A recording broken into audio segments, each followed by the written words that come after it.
Kami po sa Duterte Youth Party List ay lubos na nagpapasalamat kay Vice President Sara Duterte, kay Mayor Baste Duterte, Kong Pulong, Kong Omar Duterte, Kong Harold Duterte, Kong Sid Ungab, at syempre kay Pangulong Rodrigo Duterte na nagse-celebrate ng kanyang birthday ngayong araw na ito.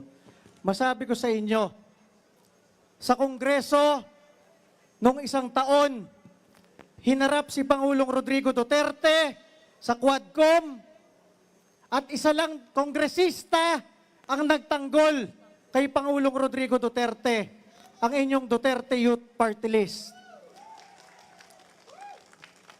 Ang speaker noon, Martin Romualdez, ang presidente, Bongbong Marcos, ay aming ninong.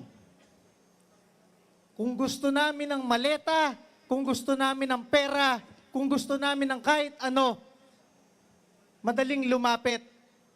Pero hindi kami lumapit, hindi kami tumanggap kahit piso.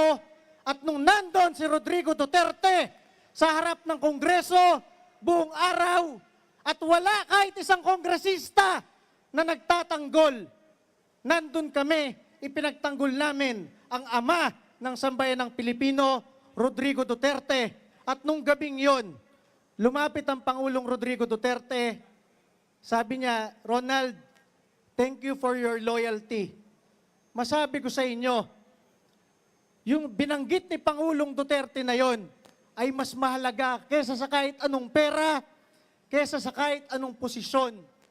Ama ng sambayan ng Pilipino na lumapit sa iyo, nagpasalamat, yun ay higit-higit na sa kailangan namin sa Duterte Youth Party List. At dahil doon, kahit anong mangyari, kahit anong nangyari noong isang taon, nanalo ang inyong Duterte Youth Party List, #1 sa buong mundo, #1 sa local absentee ng mga pulis at sundalo, hindi pinaupo ng COMELEC, dinisqualify.